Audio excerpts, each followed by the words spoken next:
আজকে সরষের তেলে তেহারি রান্না করব। অল্প কিছু উপকরণ দিয়ে কিভাবে তেহারি রান্না করা যায় তাই আমি দেখাবো আপনাদের। আমার যখন বাসায় খেতে ইচ্ছা করে তো আমি বাসায় যে উপকরণগুলো দিয়ে চটপট বানিয়ে নিই সেটাই আমি দেখাবো। সরিষার তেল দিয়ে নিয়েছি একটা ফ্রাই প্যানে। তেলটা গরম হয়ে গেলে এখানে পেঁয়াজ দিয়ে দিব। শুক্রবারের তাপের গ্যাসের তাপ একটু কম থাকে, তাই একটু সময় লাগে, তেল বা রান্না বান্না করতে একটু সময় লাগে।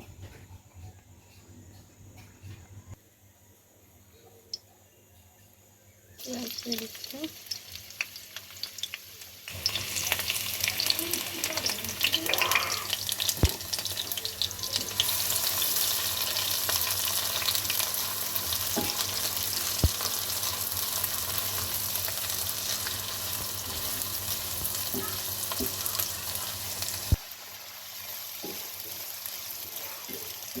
পেঁয়াজ একটু ব্রাউন কালার ধারণ করলে তখন আমরা অন্যান্য মশলাগুলো দিব, যে মশলাগুলো নিয়ে রেখেছি সেগুলো দিয়ে দিব।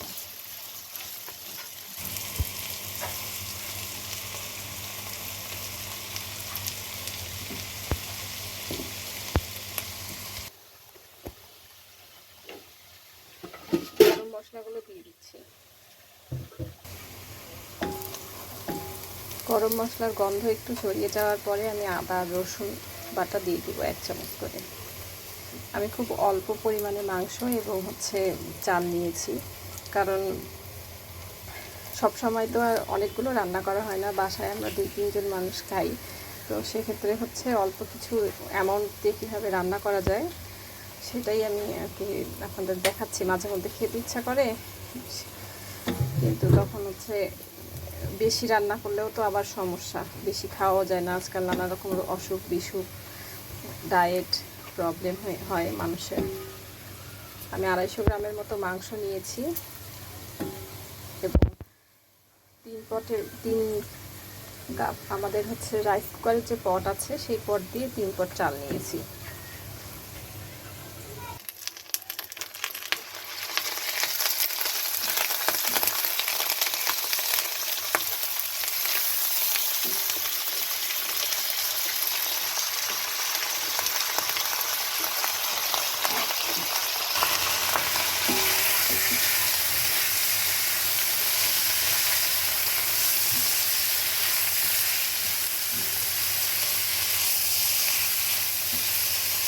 কিছুক্ষণ আমি ভেজে নিব, মাংসটা একটু ভেজে নিব।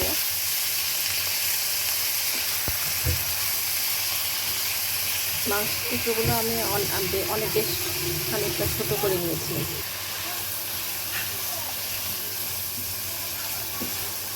আর একটু ভাজা হলে আমি এখানে আদা রসুন বাটা এবং একটুখানি দই দিয়ে দিলাম।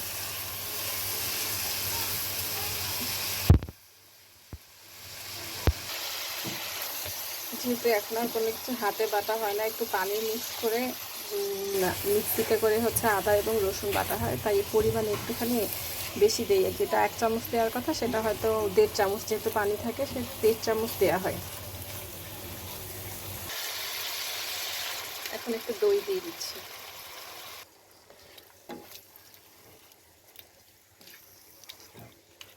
দইটা ঠান্ডা ছিল, তাই এইটা কড়াইটাও ঠান্ডা হয়ে গেছে।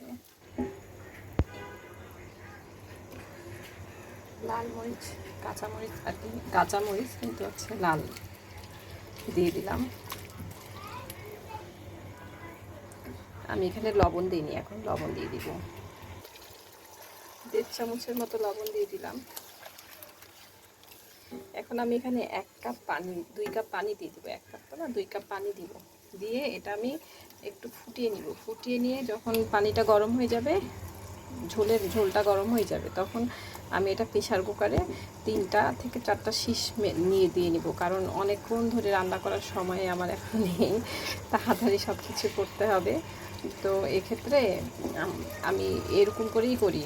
শুক্রবার সব কিছু তাড়াতাড়ি করে করতে হয়, আবার ভালো কিছু খেতে ইচ্ছা করে।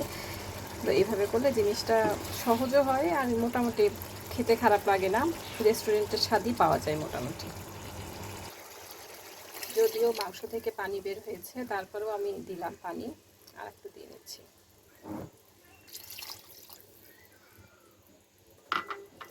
আমি পানি দিয়েছি এরকম একটা কাপে, 2 কাপ। এটা একটু ফুটে গেলে সেই পানি সহ আমি প্রেসার কুকারে দিয়ে দিব।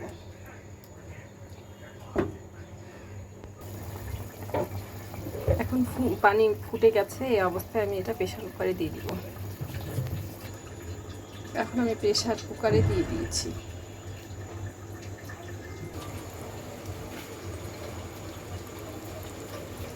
প্রেসার কুকার থেকে আবার কড়াইয়ে ট্রান্সফার করে নিয়েছি। এখন তেলটা গরম হয়ে গেলে, তেলটা বের হয়ে গেলেই সেই তেলে পোলাওটা ভেজে নেব, পোলাওয়ের চাল ভেজে নিব, নিয়ে তারপরে আবার বিরিয়ানির জন্য পোলাওটা রেডি করে ফেলবো। পানি কমার পরে এরকম হয়ে গেছে, তেলটা আলাদা হয়েছে, মাংসটা আলাদা হয়েছে। আমি এই মাংসটা আলাদা করে রাখবো, আর এই তেলেই পোলাওটা ভেজে নিব। দেখতে পাচ্ছেন আমি এগুলো আলাদা করে পাটে তুলে নিচ্ছি। এখন আমি এখানে পোলার চালটা ঢেলে দিচ্ছি।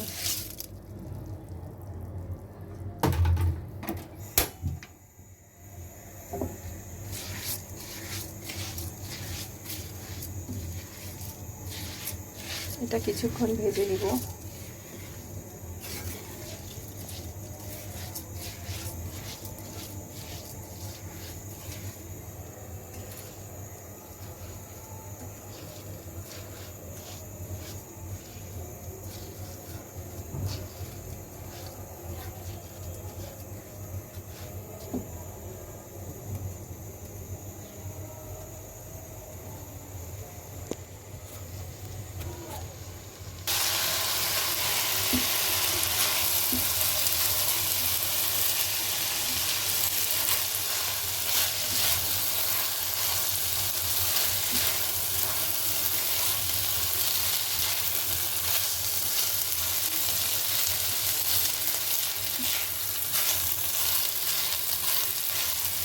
ভাবতে ভাবতেই আপনি একটা সুঘ্রাণ পাবেন, পোলার চালের আর হচ্ছে সরিষার তেলের দুটা মিক্স হয়ে।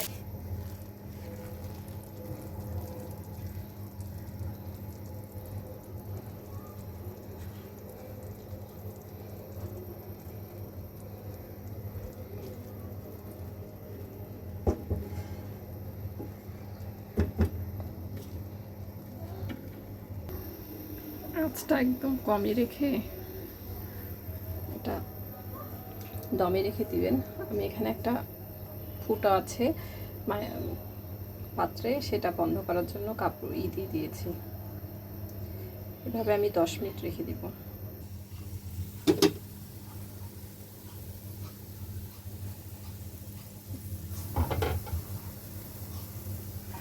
দমে থাকার পরের অবস্থা আশা করছি ভালোই হয়েছে, দেখতেই পাচ্ছেন।